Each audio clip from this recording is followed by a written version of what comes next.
नमस्कार। कार्यक्रम व्यक्ति विषय र विशेषमा यहाँहरूलाई स्वागत छ। म नयन सापकोटा। आजको कार्यक्रममा हामीसँग अभिनेता, कलाकार, समाजसेवी सञ्जय खतिवडा हुनुहुन्छ। अब सञ्जय खतिवडाले धेरै वर्ष अगाडिदेखि नेपाली चलचित्रमा आफूले अभिनय क्षमता देखाउँदै आउनु भएको छ र पछिल्लो समयमा उहाँले अहिले आँधी तुफान यो चलचित्रमा काम गरिरहनु भएको छ भने भीमदत्त, 10 गजा लगायतका चलचित्रमा उहाँले आफ्नो अभिनय देखाइसक्नु भएको छ।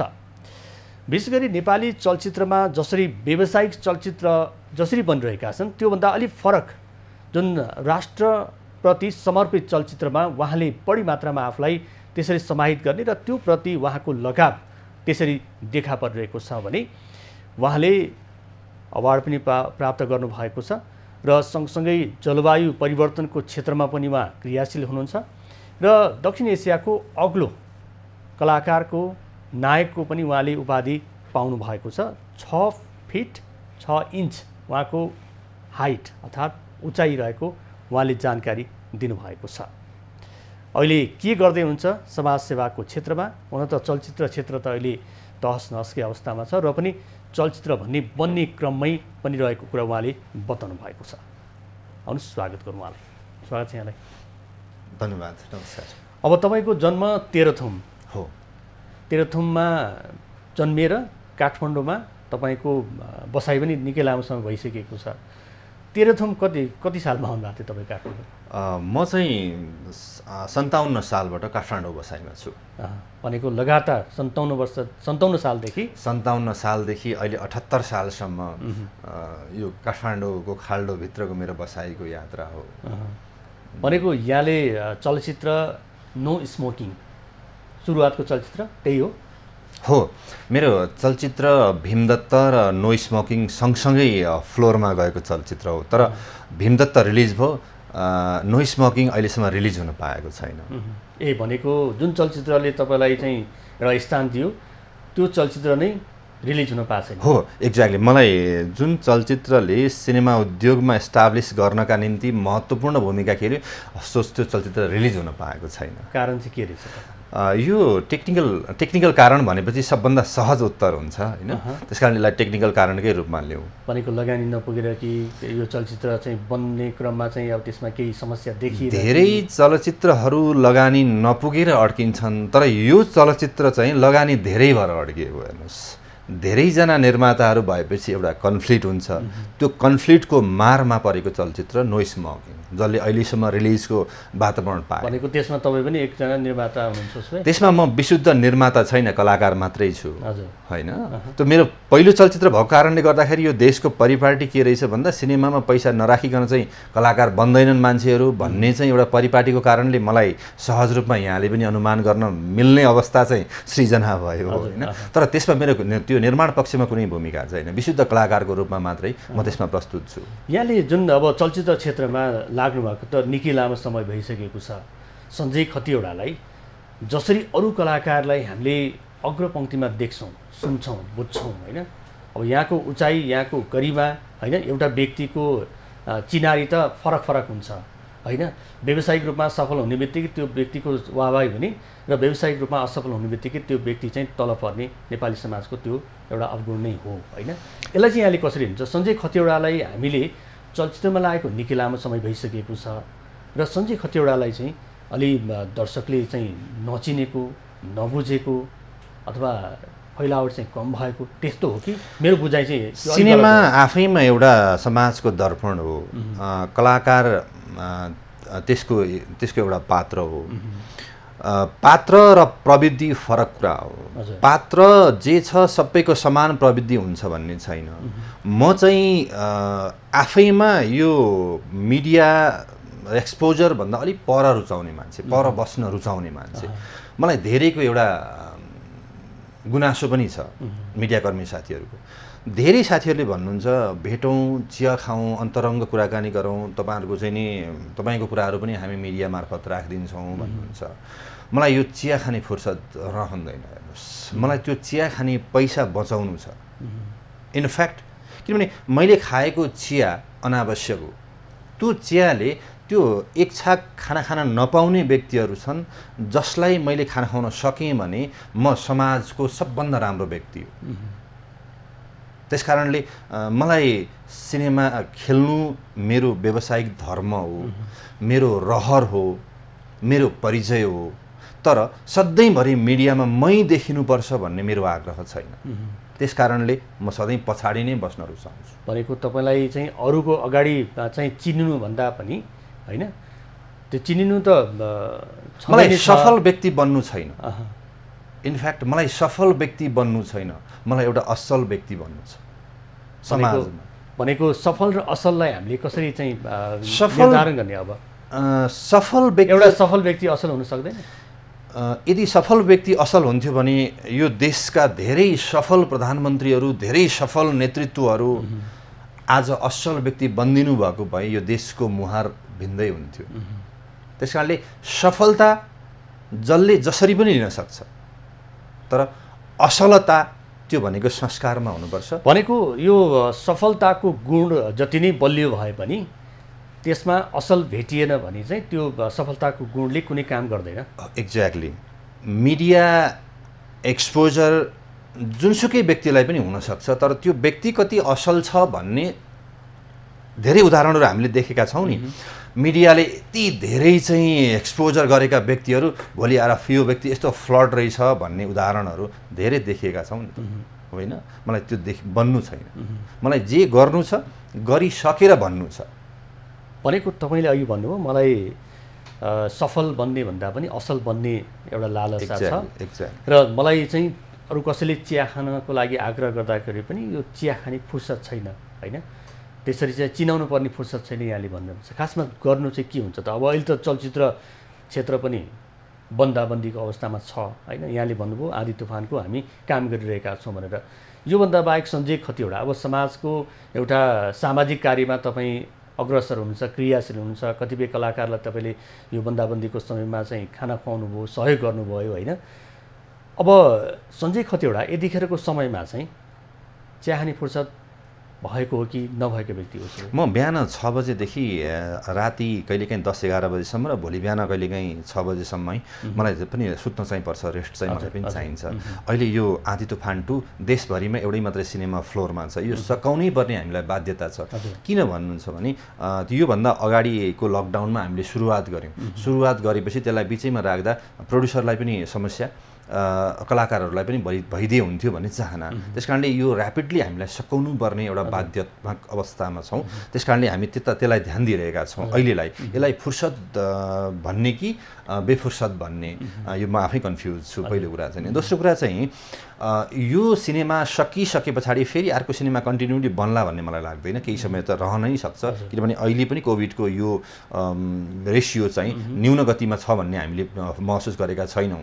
यो उच्च नै गतिमा छ। जब हामी अलिकति केही मात्रामा लुज फिल गर्छौँ तब हामी आफै सेयर भइहाल्छौँ। हामी केही कुराहरू फलो गर्दैनौँ, त्यसको परिणाम फेरि पनि हामी बन्दाबन्दीकै अवस्थामा जान सक्ने अवस्था हुन्छ। त्यस कारणले यो सिनेमा सकाउनु बाध्यता हो।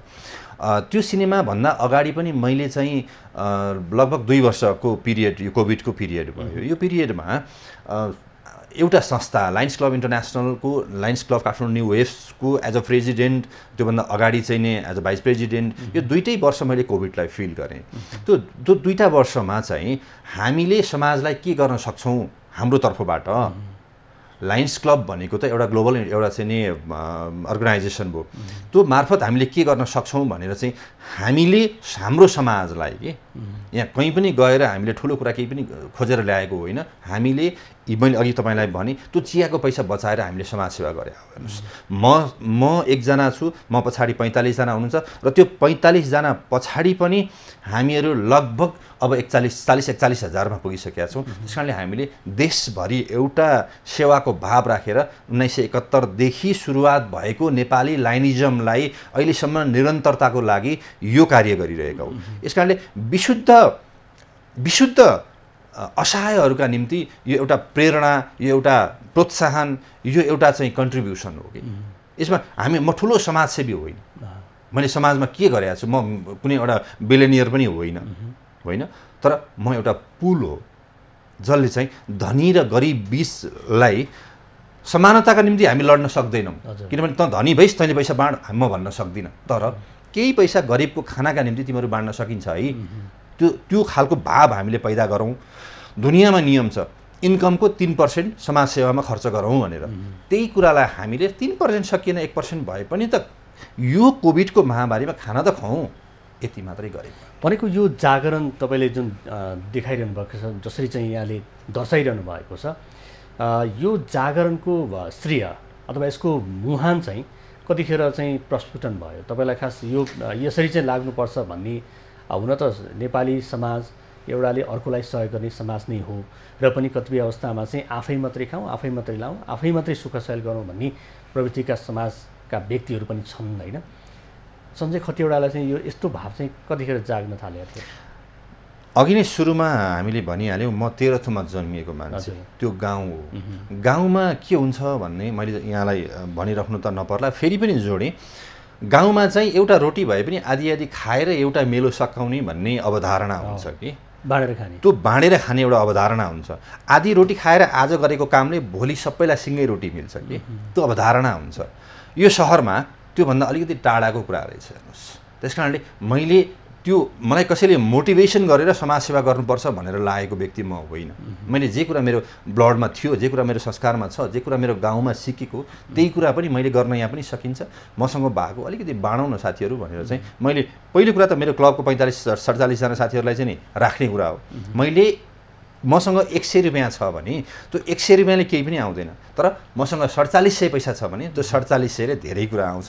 त्यही 4700लाई हामीले व्यवस्थापन गऱ्यौँ, यति मात्रै कुरा हो। योभन्दा धेरै कुरा हामीले केही पनि गरेनौँ। भनेको हामीसँग एउटा चाहिँ कतिपय अवस्थामा स्रोत हुन्छ, त्यसलाई व्यवस्थापन गर्न नसक्दाखेरि समस्या हुन्छ भने सीमित स्रोतबाट पनि त्यसलाई व्यवस्थापन गरियो भने त्यसले राम्रो काम गर्न सक्छ भन्ने चाहिँ त्यो अभियानमा चाहिँ तपाईँ लागिरहनु भएको छ।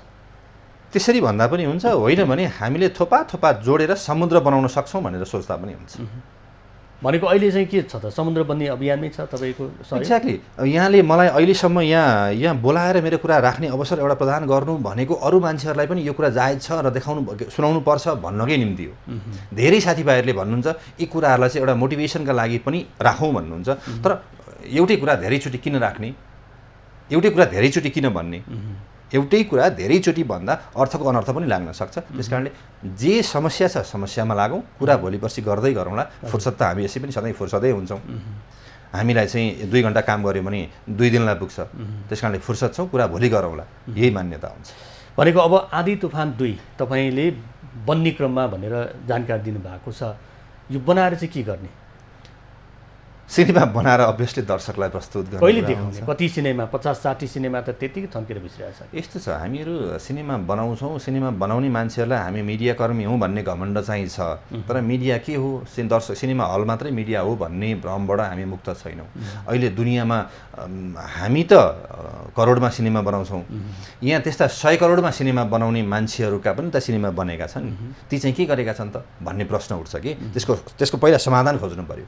त्यो समाधान खोजे सँगसँगै हामी पनि त्यही बाटो हिँड्न सक्छौँ भन्ने अवधारणा बनाउनु पर्यो, दक्ष जनशक्तिलाई त्यो बाटोमा हिँडाउनु पर्यो। त्यसको मतलब के हो भन्नुहुन्छ भने डिजिटल प्लेटफर्म छ नि त, हामीले बनाएका सिनेमा डिजिटल प्लेटफर्ममा जान सक्छ। अहिलेको समयअनुसारको जुन प्रविधि अन्तर्गतको देखाउने एउटा बाटो तय छ होइन, तर त्यो बाटोमा सिनेमा देखाउँदाखेरि जुन लगानी छ त्यो लगानीको आधारहरू प्रस्तुत हुन्छ त उसलाई? एक्ज्याक्टली, किन नहुनु, तर त्यसो हुन सक्दैन भनिरहेछन् फेरि अरू। धेरै हामीले हिजो 2-4 करोड प्रफिटमा जान खोज्थ्यौँ होला, आज हामी 1-2 करोड मात्रै प्रफिटमा जाउँ न त, सस्टेन्स त छौँ नि त, इन्डस्ट्री त बच्छ नि त, इन्डस्ट्रीलाई मोबिलाइजेसन त हुन्छ। भनेको त्यो पहल भएको ठान्नुहुन्छ तपाईँ? पहल भएको ठान्दिनँ, पहल हामीले गर्नुपर्छ। पहल गर्ने हामीले हो। भनेको आँधी तुफान 2 हतार बनाउनुहुन्छ तपाईँहरूले, भनेको हतार भन्नाले त्यसको अब जसरी बन्नुपर्ने हो त्यो अनुरूप बनाउनुहुन्छ। अनि तपाईँले खोजेको जुन अहिलेको समय सापेक्ष जुन प्रावधान छ, प्रविधि छ होइन, हामीले हलमा गएर सिनेमा हेर्ने अब अहिलेको अवस्था त छैन, भनेको त्यो वैकल्पिक बाटोमा चाहिँ तपाईँहरू लाग्नको लागि अभिप्रेरित हुनुहुन्छ उस भाइ? सबभन्दा महत्त्वपूर्ण कुरा के हो भने मान्छेको दिमागमा यो सिनेमा हेर्नै पर्छ है मनोरञ्जनका निम्ति भनेर त्यो दिमाग सेटअप बनाउनु महत्त्वपूर्ण कुरा हो कि मान्छेले हलै नभए पनि सिनेमा हेर्छ नि त। आजकल हरेक मान्छेका खल्तीमा सिनेमा आउँछ, हरेक मान्छेका घरमा सिनेमा आउँछ कि, तर सबभन्दा सुरुमा फर्स्टमा चाहिँ के हो भने मान्छेको दिमाग सेटअप गर्नु पऱ्यो कि मैले यो सिनेमा हेर्नै पर्छ भनेर हामी त्यसको मेहनतमा छौँ अहिले फिल्ड भनेको आँधी तुफान 2 मेकिङको लागि चाहिँ होइन यो सिनेमा हेर्नै पर्छ भन्ने मासमा चाहिँ त्यो एक खालको भाइब चाहिँ हामीले सेटअप गर्नु छ अहिले। भनेको एउटा चाहिँ चलचित्र बनाउनेहरूले निर्माताले निर्देशकले जुन हल्लाखल्ला गर्छन् होइन, चलचित्र मेरो यस्तो छ, योभन्दा फरक छ, योभन्दा यसमा नयाँपन तपाईँले देख्नुहुन्छ, कलाकार मैले यो राखेको छु भनेर जुन झ्याली पिट्ने चलन छ नेपाली चलचित्र जगतमा, यो आँधी तुफान 2 मा पनि यस्तै झ्याली पिट्ने हो कि होइन, मान्छेलाई भ्रममा पार्ने हो कि, खासमा चलचित्र जसरी हुन्छ भन्ने एउटा देखाउने अर्कै त हो नि होइन। सिनेमा भनेकै भ्रम हो, सिनेमा भनेकै भ्रम हो। तर भ्रम कस्तो हुनु पर्यो भने विशुद्ध समाजको घटनाक्रम हुनु पर्यो। समाजमा मान्छे कुट्दै हिँड्ने हाम्रो समाज छैन नि त, तर सिनेमामा मान्छे पनि कुटिन्छ है भन्ने एउटा चेतना हुन्छ नि। भ्रम त यसै छ नि, सिनेमा नै एउटा व्यक्तिले 15 जनालाई पछारेको पनि छ, तर सिनेमा 15 जना एउटा व्यक्ति पछार्न पनि सक्दैन, भ्रम त त्यसै छ नि त्यहाँ। एक्ज्याक्टली, त्यस कारणले भनेको मैले सिनेमा भ्रम नै हो। तर सिनेमा 3टा कुरालाई हेरेर बनाइन्छ, हजुर, मनोरञ्जन अनि फेरि पनि मनोरञ्जन। तपाईँ दुनियाँको जुनसुकै फिलोसफी छाट्नुहोस् सिनेमाका निम्ति, सिनेमा किन बनाइन्छ भन्दा मनोरञ्जनका निम्ति बनाइन्छ। यदि दर्शकले मेरो सिनेमा हेरेर मनोरञ्जन लिनु भएन र ताली पिट्दिनु भएन भने मैले सिनेमा के लागि बनाउँ? मैले आउनुहोस् मेरो काममा चाहिँ तपाईँले पनि मद्दत गरिदिनुहोस्, आउनुहोस् मैले मेरो व्यवसायमा तपाईँ पनि हातेमालो गरिदिनुहोस्, त्यो सोचले बनाउने होइन नि त। मैले त तपाईँको दिमागलाई 1 हप्तासम्म अथवा 2-4 दिन तपाईँको दिमागले गरेको आफ्नो व्यक्तिगत कामको लोडबाट मुक्त भएर मेरो कुरालाई मनोरञ्जन लिइदिनुहोस् भनेर मैले बनाएको हो नि त सिनेमा त। त्यस कारणले अहिले चाहिँ के छ त, अब उसले चलचित्र त ठप्प छ, कलाकार पनि हात बाँधेर बस्नु परेको छ, कलाकारहरू चाहिँ विकल्पको रूपमा अरू व्यवसायतर्फ अरू क्षेत्रतर्फ चाहिँ गएको हामीले सुनिरहेका छौँ होइन। तपाईँले आँधी तुफान 2 चलचित्र ल्याएर दर्शकहरूले हेर्ने, हामी हेराउँछौँ भन्ने जुन दाबी प्रस्तुत गरिरहनु भएको छ, ताली पिट्ने दर्शकहरू आँधी तुफान 2 मा आउने आधारहरू चाहिँ के छ? मैले आँधी तुफान 2 लाई हेराउँछु भनेर मैले दाबी गरेकै होइन। मैले के गरेको छु भने यस्तो क्रिटिकल कन्डिसनमा हामीले सिनेमा बनाइरहेछौँ, सिनेमा कन्डिसन सहज होला भनेर सुरुवात गऱ्यौँ, तर झन् अप्ठ्यारो अवस्थामा गर्दाखेरि हामी बाध्यात्मक अवस्थामा सिनेमा बनाइरहेछौँ। त्यो सिनेमा चाहिँ भोलि हामीले हल खुलेन भने पनि डिजिटल प्लेटफर्ममा रिलिज गर्छौँ मात्रै भनिरहेछु। त्यतिखेर अवधारणा त्यतिखेर पनि ताली पिट्ने दर्शकको चाहिँ खाँचो हुन्छ होइन। त्यतिखेर दर्शकले ताली पिट्दैन, आफै एक्लै बसेर हाँस्छ कि हलमा चाहिँ धेरै दर्शक हुँदाखेरि ताली पिटिँदो रहेछ, सिटी फुकिँदो रहेछ, अनेक हुन्छ। घरमा आफ्नो मोबाइल निकालेर एक्लै हेऱ्यो भने त त्यो पागल जस्तो खिचिदिँदै हाँसेर मात्रै हेरिन्छ होइन सिनेमा। एउटाले चाहिँ एउटा घरमा ताली पिट्ला, यहाँ त धेरै घरमा ताली पिट्ने पनि हुनु पऱ्यो नि त फेरि। त्यो चाहिँ भोलिका दिनमा देखिने कुरा हो। अहिले मैले भनिहाल्नु भन्दा पनि सिनेमा बनिसकेर त्यो अवस्थामा पुगेपछि आफै नै के थाहा भोलि सहज पनि हुनसक्छ।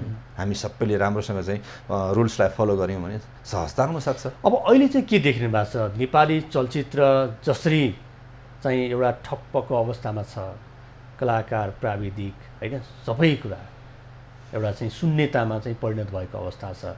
खास के देखिरहनु भएको छ तपाईँले, जुन एउटा चाहिँ तपाईँसँग लामो अनुभव पनि छ, यो क्षेत्रमा तपाईँ लाग्नु भएको पनि लामो समय भइसकेको छ होइन।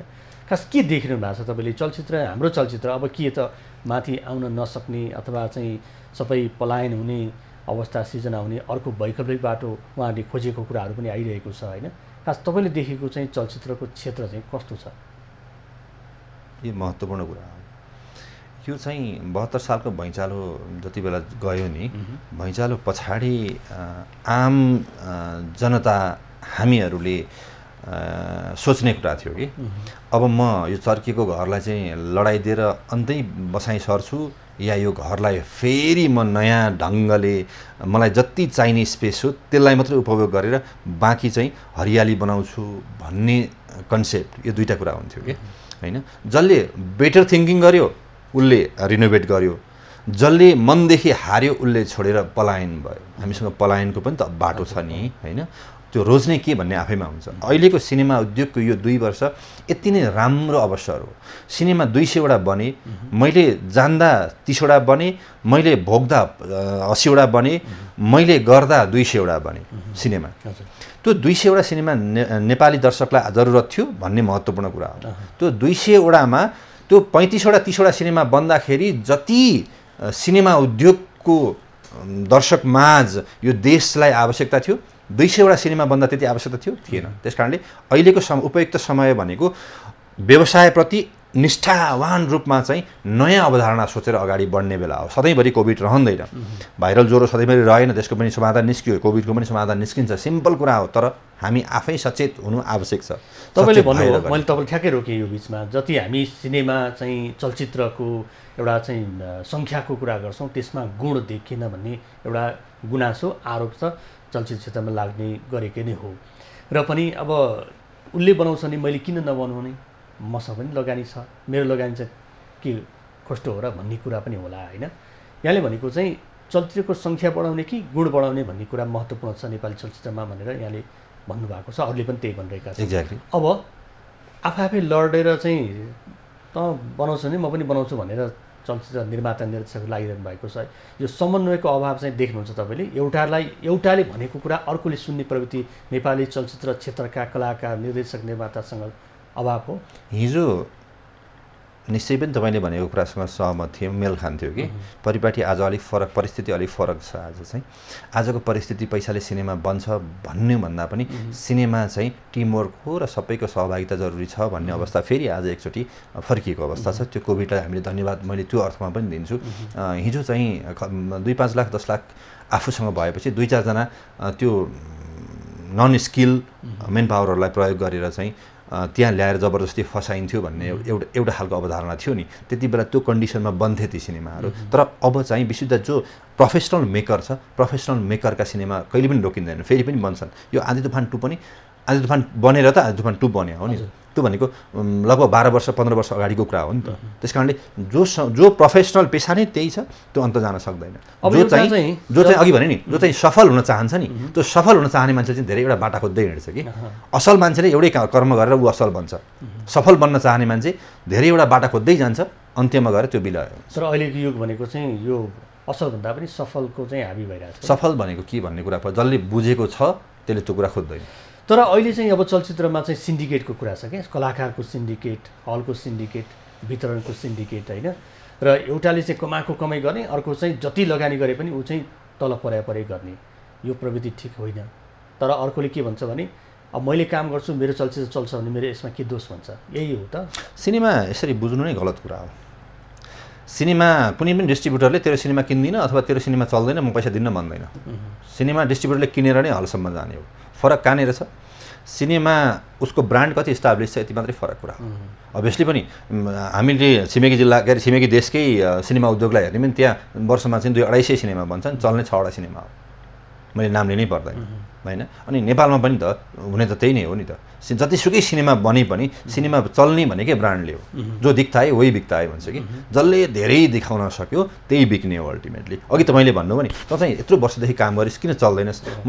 मैले भने नि तपाईँलाई, म आफू चाहिँ सिनेमामा काम गर्ने हो कि। म टेलिभिजन अथवा चाहिँ युट्युब अथवा चाहिँ अरू कुनै सोसियल साइटहरूमा चाहिँ अन्तर्वार्ता दिनका निम्ति बनेको मान्छे म होइन।